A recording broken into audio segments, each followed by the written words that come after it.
Hi, welcome. This is Dr. John DeMartini. This is one of the most amazing and inspiring shows that you can listen into. If you want to be on the edge of your seats, if you want to open up your heart, if you want to expand your mind, and you want to meet incredible people, stay tuned because you're just about to experience a transformative radio show that will change your life. And you're listening to the Dr. Pat Show that's coming up right next.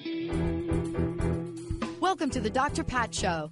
Talk radio to thrive by. Powerful, inspiring, and coming to you live, bringing you stories of people like you and me, busting through and living life full out. Get ready to dare to wonder what your life would be like if you knew you could not fail.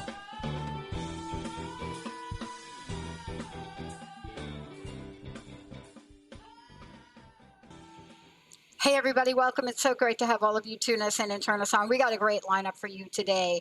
I'm really kind of jazzed about a number of different things. Certainly, I'm just want you to meet Dr. Matthew McKay, and you're going to get really up close and personal about what he is bringing into the world. I mean, if you can even think about this for a minute, if you could think about love in a time of impermanence. First of all, you're going to hear what love is. But more importantly, you're going to get an in-depth education on the nature of impermanence. But the question is, what does impermanence trigger? You know, what does it do? Can it take us to a place of ultimately expanding love? Or are you like somebody else, many else's in the world, and go through the pain of impermanence? The pain. You're going to hear what all that's about. You're going to hear about what Dr. McKay has done in his practice. You're going to hear about why he has been in front of, those of us that study psychology, we're in front of a lot of people. But you're going to see from his perspective as a clinical psychologist, then I got to tell you, he did what I couldn't do. He teaches, professor of psychology at Wright Institute, and he is the founder of a very special clinic you'll hear about. But one of the things that is so important to think about in this show is, are we talking about trauma in the world today more than we ever have? And are we talking about it to address all of the people in our society? You know, if you talk to me about what it was like growing up in the projects in the Bronx, I will tell you, but probably by the time I was 6 years old, I saw a few things that you just cannot get out of your memory. But what do you do with it? What do you do with all that? Matthew, it's great to have you. Great to have you on the show. We got a lot to talk about, right? My pleasure to be here. Thank you. Yeah, thanks for teaching people because I couldn't do it. It takes a whole lot of courage to do that. So thank you for not only just bringing to us the multidimensional nature of what we're about to talk about, but also, many people don't believe you can keep love alive, period. Look at the latest studies, the research that's coming out. There are a lot of people that don't even think they can keep love alive in the face of stability. So let me ask you this question. We're going to talk about the book, but I know you must have seen some things. I also know you must have experienced some things in your life, right? I would love to know for you, I'm always interested, why does someone write a book like this? What kind of challenges, what kind of obstacles, Dr. McKay, did you have to overcome, move beyond, address to be here right now in this very moment and be able to talk about this book? Well, there are a couple of things. One, I've been a couples therapist for 45 years, and I've seen how love dies. I've witnessed people struggle and lose love. And I realized there are ways that they kept it. And I wanted to pass that on to other people. How do you keep love in the face of pain, of impermanence, of things changing? How do you love when you're always on some level afraid of what's going to happen next, of rejection, of loss? So I wanted to really, offer whatever wisdom I've acquired over these years as I've watched love die, and I've also seen couples find ways to hold on to love in the face of impermanence and pain. The other thing is that I lost my son Yep. 15 years ago, Yep. and I set out to find him and connect to him on the other side. Long journey, and one that finally resulted in my learning how to channel and having important conversations with him that have gone on all these years. He contributed to this book, Love in the Time of Impermanence. But I've also learned how to keep love alive with those who are gone, who are on the other side. How do you do that? So those are the things that I've been facing and dealing with over the years, and I wanted to pass some of that on. Yeah. You know, one of the things that I love is that when I read a book like this, without even knowing what you just said, there is an energy greater than the human body and mind can pick up a pen, okay, or a keyboard, and just put words on a piece of paper. See, when I read a book like this, it is very clear to me that there's a different energy here. And it's because of that energy. It's because of what you shared. You know, it's because of this love. It's because of this collaboration that what you're writing about is so absolutely divinely meant for where we are today in the world. Would you say that?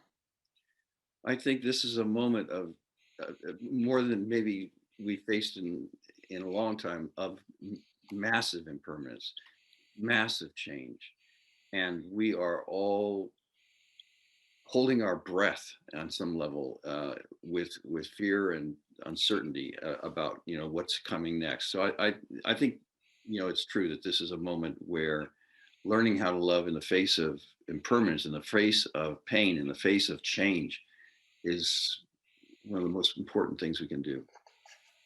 You know, I want to ask you about this idea of people keeping love alive. I want to start with that conversation. I mean, there's many, many things in the book I do want to talk with you about, but I want to talk about keeping love alive. And I want to also talk about the fact that you are very clear, and there are those of us that have experienced pain just like you, loss, just excruciating loss. And we have run for it. Many of us have run for it and run from it. Now, what do I mean by that? And I would like you to address this a little bit, because this is what's going on right now. You know, addiction, alcohol rates, the number of bars and the gross revenue bars are making now post-COVID is up 20 to 25% post-COVID. And the question really is, how much pain are people in that they are not talking about? What do you think? Am I on track with that? Yeah, people are in enormous amounts of pain, and they're struggling with it in traditional ways, trying to get rid of it, try to numb it out with alcohol and substances, trying to get rid of it with intense pleasure activities, various ways of avoiding the experience of what they really feel. So that's really an enormous problem we're facing right now. Not just the amount of pain that we're in, but also how we cope with pain. Mm-hmm. We live in a society that traditionally is like, you shouldn't be in pain. If you're in pain, there's something wrong with you. We should be feeling good. We should be having a good time. Life should be good. And if you're in pain, you screwed up somehow. And our answer to that is, well, then take something, take a pill, take an analgesic, push it away, do whatever it takes, get rid of that pain. And there's some pain that we can't get rid of. And we end up, because we can't get rid of it, just trying to push it away. And in the process of pushing away the pain, we're also pushing away love. Because it's not possible to love without having some pain. Mm-hmm. Oh my gosh. I want to take a short break. When we come back, this collaboration with Jordan, for those of you just tuning in, Jordan is Dr. McKay's late son. And this is a collaboration. But it's a collaboration that, had this pathway not been open, you would not be speaking with Dr. Matthew McKay in the way that he is speaking now. You would not be speaking with him about what he's learned. You'd not be speaking about having conversations with the energy, the life force, whatever you want to call it, of those that have passed. Many of you know I do a show with Mark Anthony every Thursday, and so you understand. You would not really have a sense that you too have the ability to bring messages in, to get guidance, to know how to take that walk. When we come back, what does Jordan say about why there is so much pain in life? What was that message that Jordan gave Dr. Matthew? Why is there so much pain in life? And is this statement true? This was from the Dalai Lama, I believe, where I think he said something like, pain is inevitable, but suffering is optional. When we come back, we're going to take this ride in this journey. We're going to talk about how these messages that have come through in the book can help you change your life, can help you love and still lose. Let's take a short break, everybody. We'll be right back.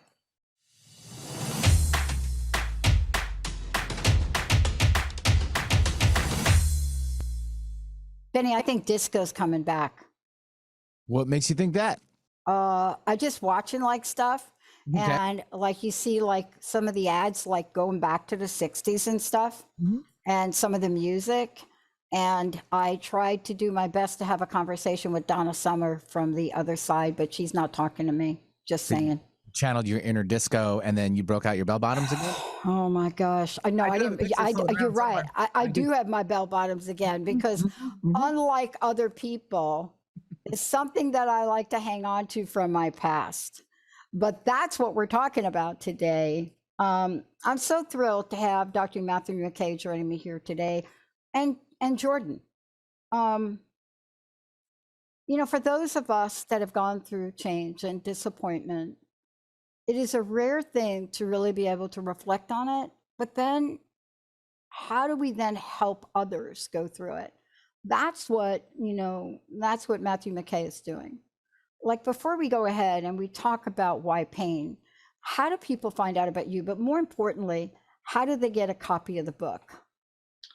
Well, the book, Love in the Time of Impermanence, is available on Amazon, Barnes & Noble, bookstores everywhere. I mean, it's totally out there.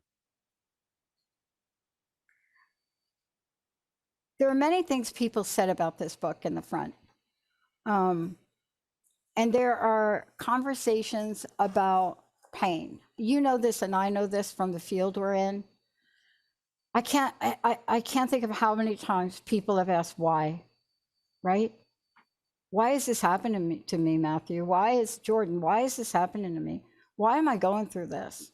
Why did I have to go through that loss? Why did I lose my job after 24 and a half years, 6 months short of a pension? Why are my kids struggling with drugs and alcohol? It is a very interesting question. But the question that you address in the book, and Jordan does, is why is there so much pain in life? Yeah, that's right. It's an enormously important question. And well, I'll tell you what Jordan says exactly. And yes. These are his words. He says, the material world forces us to respond to constant change. Through change and loss and pain, we make discoveries about love and are rewarded with profound lessons. We have a lifelong course in the school of impermanence. And what I have been led to understand, because Jordan, of course, has a lot more wisdom and knowledge than I do. He's had his memory of hundreds of lifetimes he's lived, and all access to wisdom that we don't have here because we forget all of that when we incarnate. But what he's saying is that we come here for a reason. And the reason we come here to this material world, this world of impermanence, where everything is changing, where there's so much loss and hurt and pain, is to learn lessons. We're here to learn. So pain isn't something that's bad. I mean, it's hard to face, but it's not something that's wrong or bad or suggests that we failed in some way. It's why we're here. We're here to learn how to love in the face of pain, in the face of change, in the face of impermanence. How do we love when all of that's happening? I mean, this is kind of it's a pretty silly example, but a parent comes home and their child has had a bad day at school and they're scared or they're upset or they're crying, or you don't know how to do their homework and they're struggling with that. and the parent is tired, the parent has had a bad day at work, they're maybe depressed, they may be anxious, all kinds of stuff going on. How does that parent express love for that child in the face of all that pain? That's what we're here learning. Partners, one of whom says something kind of hurtful and critical of the other. How does the partner who's heard those words somehow act with love in the face of that pain of hurt? And so our lives are full of pain, not suffering, but pain. Pain is just things that happen to us, things that affect us emotionally, things that affect us physically. And how do we, in the face of all of that, learn how to love? And so, and these are lessons we can't learn in the afterlife, in the spirit world. There is no pain there. And so love is natural and an effortless part of our experience and connection to each other. Here, we have to learn how to love in the face of all of what this material world throws at us. And that's the reason we're here. And that's what these lessons are about. One of the things I wanted to talk about, first of all, I think you also have a website called Seeking Jordan. But one of the things I forgot to mention about you as well is you're the author of several books. One of the books, and I've read several of them, by the way, especially the books where you talk about thoughts and feelings. One of the things that I loved is you have a book that goes back, I think, over a decade ago. And it was one of the first books I think I got my hands on that related mind and emotions, right? Based on a universal notion for emotional disorders. Yeah. And so why would somebody like me even be interested in that? So forget the psychology degrees. I come from a family of that, Matthew. I come from that. I come from a mom who was alcoholic and addict. And they say that I cried for 4 years. They called it colic. But basically, my uncle that told the truth said, girl, you were born into a world. Your mom was drinking and using, and you popped in and you just loved the taste of alcohol. But what is it about mind and emotions? And, this book is to remind us mind, emotion, spiritual energy, life force energy that exists outside of the body, and that we have the ability to tap into that. And, Jordan's notion of this and his knowledge and communication and wisdom of this, I need to ask you, if we could share this with all the people in the world in pain, how would their lives change, Dr. McKay? Well, I think, first of all, when we suffer pain and we feel like there's no reason for it, there's a kind of a nihilism that we end up struggling with. It's like, well, I feel bad and there's no reason for this. Maybe God's abandoned me, or there is no God. How could this be happening to me? And the truth is that we come here specifically to experience these hard, difficult emotions, these things that happen to our bodies and to our minds living in this physical world. We come here to specifically experience losses, and all of the struggles we face are actually part of our purpose here. And so instead of nihilism, and this is, we've been abandoned, or there's no point to it, or we've screwed up in some way, it's actually when we're struggling and we're facing difficult things and we're facing pain and trying to love while in pain, that's exactly what we're doing here. This is exactly our purpose. We're doing everything right. And so I guess I want to say to anyone who's struggling with pain, this is not your fault. This is not because you're bad or wrong. This is not because God has abandoned you, or the universe makes no sense. It's because we came here to face these difficult things, to learn how to love. It's interesting in the book, and I want to talk about this because this is a conversation we don't have that often. We don't talk about what love is not. Yeah. And you do. You're like, okay, let me tell you what love is not. Let me tell you what it's not and what it does not. And you come out of the gate in the book and really set the platform for that. Let's talk about that for a little bit, because I think it's one of the most universal misunderstandings that could get us into a whole lifetime of trouble. Yeah. You came out of the gate with that, though. Yeah, and I think it is important to know what it is not. I mean, first of all, love isn't transient pleasures, sexual pleasures or otherwise. It's not pleasure. It's not an emotion. Think about it. When when you're with someone that you love deeply, how often do you actually have the emotion of love? The emotion of love comes and goes. Most of the time, we're not feeling the love. So love isn't an emotion, because it's only temporarily present in our lives. Love isn't a need or a desire. You need someone. That isn't love. You desire their presence, or you desire them sexually. That isn't love. Depending on someone, you need them to take care of you or protect you. That isn't love. So I think it's important to recognize that, and of course, limerence is love. That feeling of falling in love, of like, I'm so attracted, so drawn to this person. I have to be with them all the time, and I feel this sense like we're one. We're so close. All of that is lovely. It's a beautiful part of life, but it isn't love. Those are temporary experiences that come and go. Love is something else. Love is actual behavior. It's what we do. It's not what we feel. Yeah. It's what we do. And that's what I'm trying to encourage people to recognize, that love is action. And in my view, Jordan's view, there's really four aspects to love. One is caring. I just care about what happens to you. I care about your welfare. I care about whatever struggles you're facing. I care that on some level, you are everything you could be, that you're growing and developing in the way you need to. I care about you. And the second thing is knowledge. I really see you. You can't love someone that you don't see. And one of the things that happens early in relationships when we're falling in love is we make people up. We project a lot on them, but we don't yet really know them. We don't see them.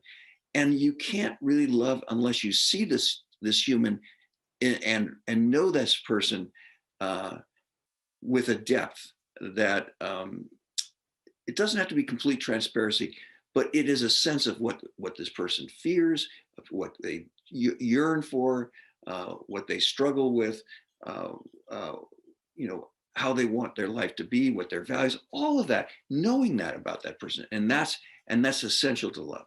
The third thing is compassion, is knowing that person's pain and recognizing that, like us, like me, like you, they have pain, and caring about that pain and having a desire and a wish that it be better, that person, that we somehow be able to actively help them with that pain.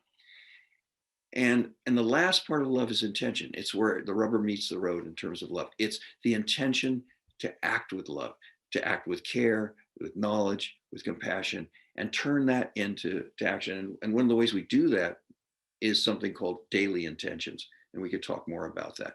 But those are the four pieces of love. But at its root, love is active. Its behavior is doing. Yeah, I love that you're saying that. Anybody that's part of any 12-step program will know the following.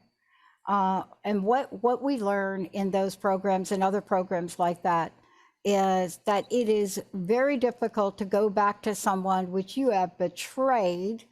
You have absolutely never been able to keep your word, and start to tell them you will do better. You'll say, I am going to do better. I am going to be better. Because in their mind, and I don't know about you, but I've had more people say to me, you know what? Show me, I'm from Missouri, even though they're not from Missouri. Did I get that right, Missouri? And my best friend to this day, we've been friends since 1972. The action part that you're talking about is so important. When we come back, let's talk about what it is that we can share with people to really get to the place, one, where you trust the process, two, where you trust yourself, and three, where you trust that you will absolutely be able to embrace both love and pain. When we come back, you're going to hear what Dr. McKay is doing, has done, what the life purpose meditations are, and how Jordan continues to contribute, even in this interview. Let's take a short break, everybody. We'll be right back.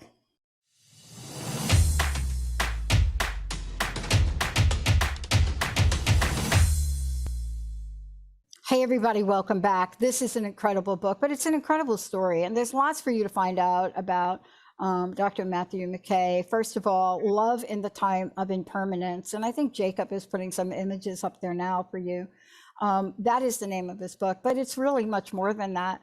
You know, I'm not quite sure that Dr. Matthew figured it out, but I think Jordan, his son, probably knew that this book popping out and having a conversation about this right now would be so immensely timely, because the nature of loss that we've experienced, I call it 3 years. People corrected me that it's 2.5. I'm just saying, I think 3 years sounds good to me. But the nature of loss that we have experienced in that point in time, everything from saying goodbye to your dad through a window in a hospital without touching or seeing him. I mean, there's so many examples of this. And yet, what are we doing about it? I don't know. Do you know people that are facing their pain, or are we numbing it? Certainly the statistics and the rise of drug use and alcoholism at every age on the planet, but online sales is a booming industry. But will that get us from where we are to where we go? And what is it that both Jordan and Dr. Matthew have done to help us understand how to find strength in love, and how pain and impermanence can either click a switch to give us an awareness or create barriers? We're going to talk about all of those, including what you said about action. Because you can tell somebody over and over and over and over and over again that you love them, and then the behavior and the action you take just doesn't support it. But how do we find strength? And where do we start? Do we always have to start with ourselves, Dr. Matthew? Well, you're right. I'm afraid we start with ourselves. I mean, but because we are the ones who are making the decisions, we're deciding how to be and how to act in the world. And so everything starts with us. And I think that one of the most important things that we can take the intention of loving into our day. How do we do that? And so there's a very simple meditation that's really pretty easy to do, where you just simply pay attention to your abdomen, where your breath is, the source of your breath, your diaphragm. Just noticing that and saying to yourself, in on the in breath, out on the out breath. Just observing your breath. And then when a thought shows up, saying, oh, just notice the thought, let it go, bring it back to the breath. So it's a very simple meditation, focusing on the breath, in and out. When thoughts arise, go back to your breath. So it's a centering meditation. It's called still mind meditation. In Buddhism, it's called a Vipassana meditation. But it's a very simple process. But after you've kind of calmed and gotten to kind of a place where your mind is quieting just a little bit, and this is something that should be done in the morning, then there's a morning intention that we sew onto that meditation. And the morning intention is this: today, at the moment of choice, I am love. Today, at the moment of choice, I am love. And what is the moment of choice? The moment of choice is basically any interaction we have with another sentient being. When we're in the middle of connecting, interacting, there are often moments of choice embedded there. And there are three kinds of moments of choice. One is when we have a strong emotion. Strong emotion shows up. When a strong emotion shows up, it will push you into what we call emotion-driven behavior. And this refers to that book that you talked about before, Mind and Emotions. When a strong emotion makes us want to do certain things, and usually they're avoidance behaviors. And the second moment of choice is if you have a strong desire, something you really want that suddenly shows up. You really want something or want to do something. So a strong impulse. And the third moment of choice involves just when you're physically in pain, when there's some kind of painful experience that's going on in your body.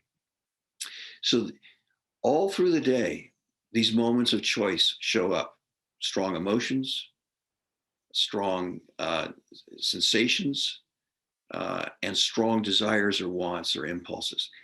And we have to pay attention to them. So that little mantra, today at the moment of choice, I am loved, means today when I have a strong emotion, when I have a strong physical sensation, when I have a strong desire or impulse, at those moments, I'm really paying attention and I am bringing love into that moment.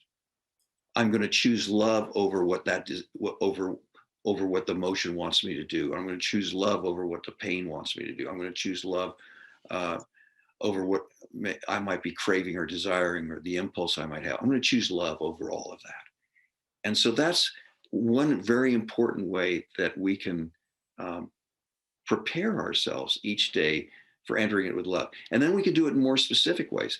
For example, if we're focusing on how I'm going to be with a particular, how could I bring love to a particular relationship, particular person, or a particular moment or experience that I expect or anticipate during this day. Mm-hmm. So today, at the moment of choice, with that person, they're triggering me. They set me off in some way. They hurt me. They do something that impacts me in a way where I'm feeling some kind of pain.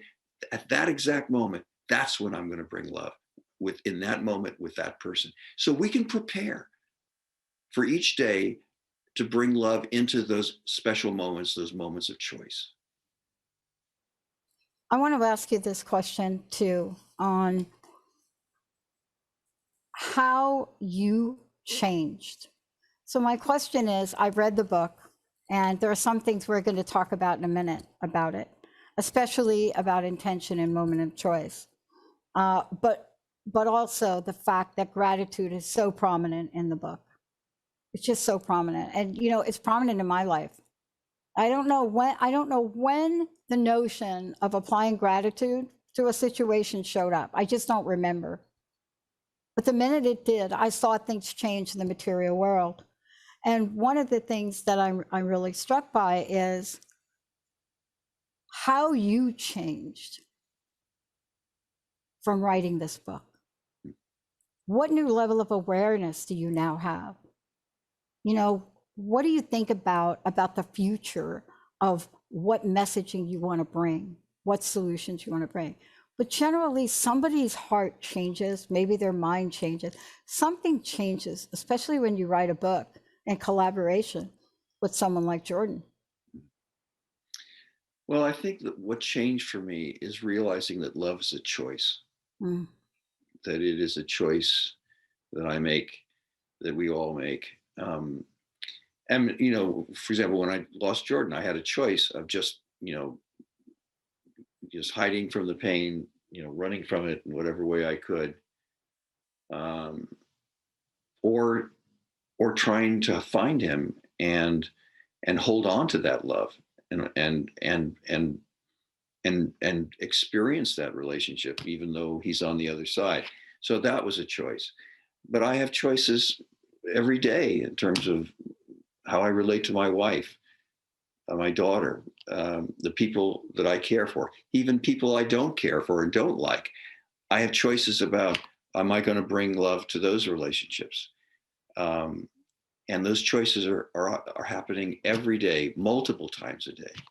And when I realized that love was a choice, and I saw that with my clients, my couples who were struggling, that love was a choice. It wasn't like you fall out of love, or it just happens. You're in it or you're out of it. You're feeling it or you're not feeling it. No, it's not that at all. It's the choice to care. It's the choice to see that person. It's the choice to have compassion for their pain, and to intentionally bring love to them, and act with love toward them.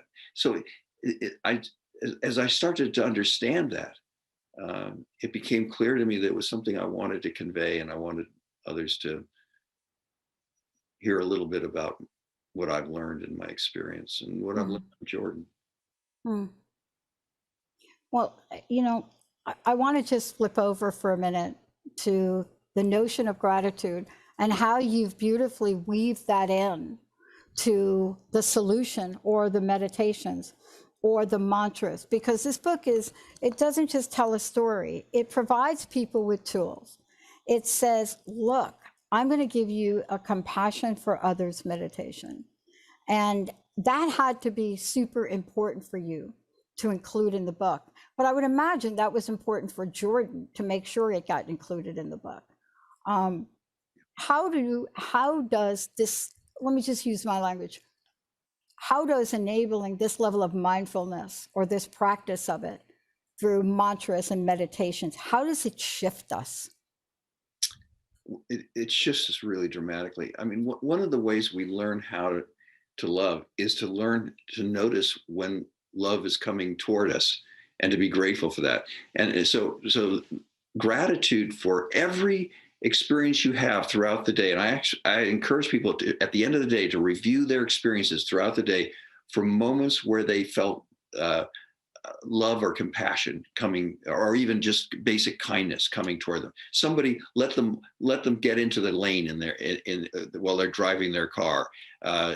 Someone held the door for them. Someone smiled kindly toward them.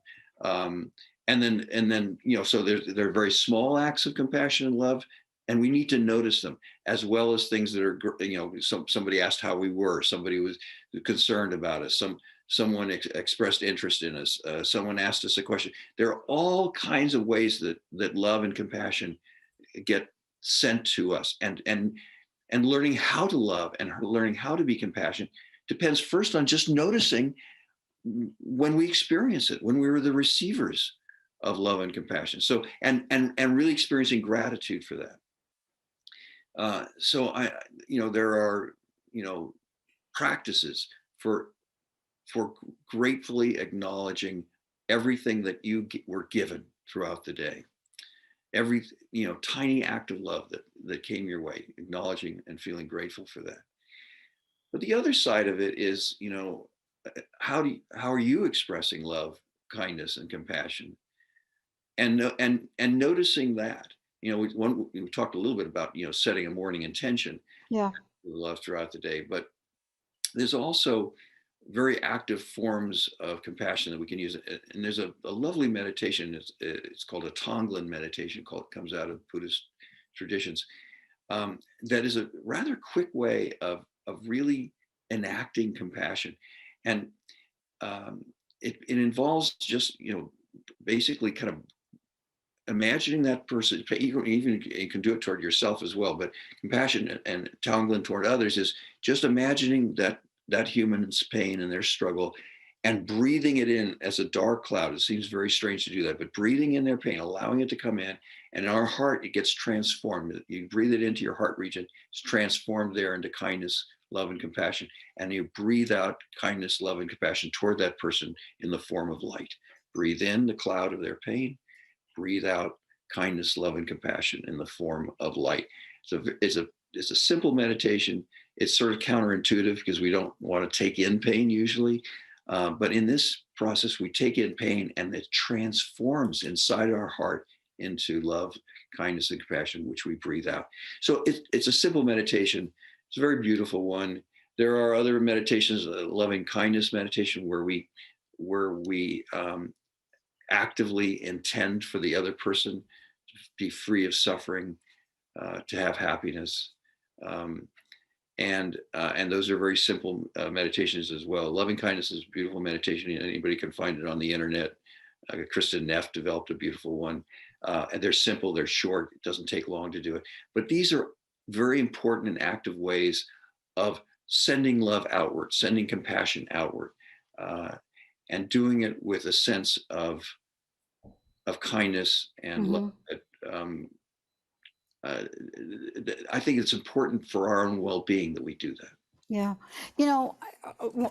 As I started to look a little bit closely, and one of the great paradoxes, or some people call it the great paradox, they don't say the great paradox, but they talk about the energy, especially whenever I would ever bring up gratitude, right? And I've learned how to talk about gratitude differently over time. I've also learned how to talk about forgiveness differently over time. But I think the emotional dilemma and reaction that I've seen, and I wonder if you've seen it, is trying to have a conversation about gratitude and loss, even using gratitude and loss in the same sentence. You know, what have we learned about helping and encouraging people to understand the dynamic between the two and their energies? I mean, you can call them words, but they really are energies, and they have multi-dimensional aspects, right? They have a mental, they have an emotional, they have a spiritual, right?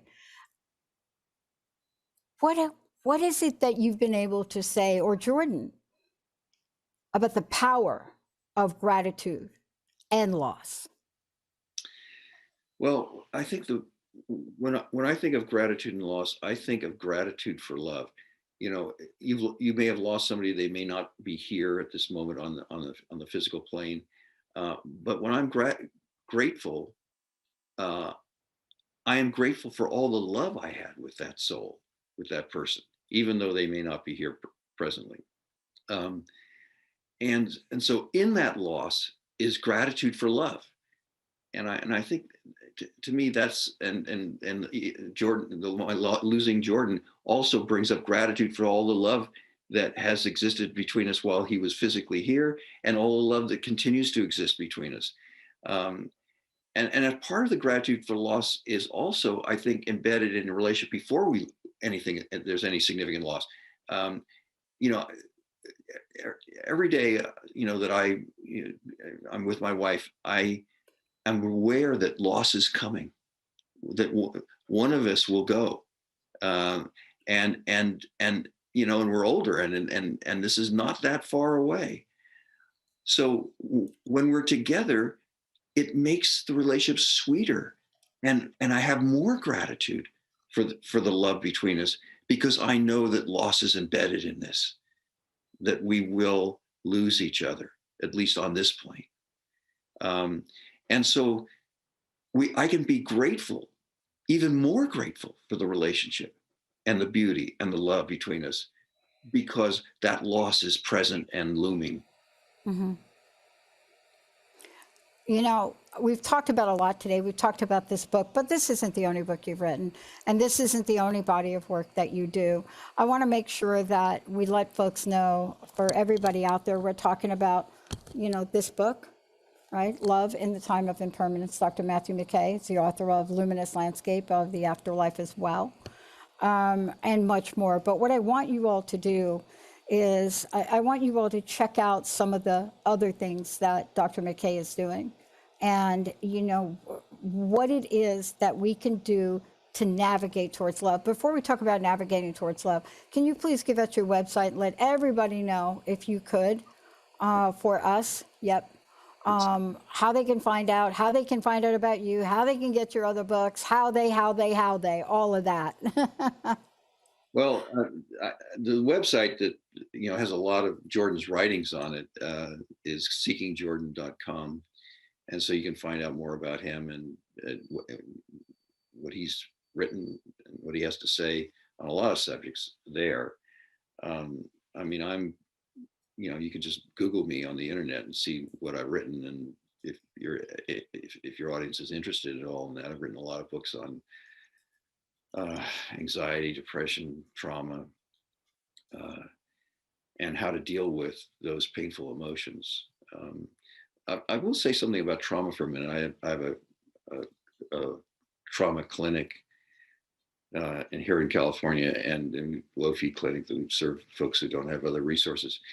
But one of the things about trauma is that when people have trauma, they really get caught in trying to avoid pain. They've had this enormous amount of pain, and they spend their life trying to not have it, try to get rid of it, trying to push it away, the emotional pain, the memories, and so forth. And in order to get through trauma, we have to do something different. Instead of avoiding pain, we have to turn toward love. We have to turn toward our core spiritual values. Who do I want to be in this world? And people, lose sight of that because they're so busy trying to get rid of and control the pain. And so one of the things we're teaching people in our clinic is let's allow the pain. Let's face the pain. Let's not run from it. But in doing that, in facing the pain, it allows us now to turn toward love, to be the person we want to be in our relationships, and to do the things that we need and want to do here on this planet. So, so a lot of, dealing with painful emotions, whether it's trauma, anxiety, depression, is, yes, I have that emotion, I have that pain. Let me face it. Let me not run from it. Let me turn toward love in the face of that pain. Yeah. There is a power and a power of love. And I want to spend the last couple of minutes we have to really ask you what you and Jordan have learned about the power of love. When the power of love, I think, keeps us in a state of grace. And I don't mean that in a religious sense, right? Like an absence of sin or something. I mean, the power of love keeps us aligned with the most important and core spiritual value we have, which is to love, and love ourselves, take care of ourselves, and love every other sentient being. To recognize our connection to everyone, and to all of consciousness. And so it feels to me like love is the centerpiece of our lives and what we're learning here. And Jordan actually says something very specific about this. He says, love is simple. It is caring for and seeing others. Love is doing in each moment what relationship requires. And that I think is the essence of what we're trying to learn here. Yeah, and I love the action. I love the action tenor to it. I mean, he's like doing and saying, because how many times have we heard the words that don't align with the actions, Dr. McKay? Yeah. How many times? Yeah. And we so want to believe. And what you've been able to do is, through this book and through Jordan, and thanks to both of you, what you've been able to do is give people an opportunity now to not just understand the power of love, but to learn a bit, to bring it in the forefront, to understand what it is and what it's not, and to help us all stop avoiding pain by numbing. Thank you so much for all of that. How do we get a copy of the book again, and how do we find out more about you? The book itself is on Amazon, Barnes and Noble, bookstores everywhere, really. And again, find out more about Jordan in particular on seekingjordan.com. And if you're more interested in me and the things I've written, you can see that on Google. I can't thank you enough. I love the timeliness of this.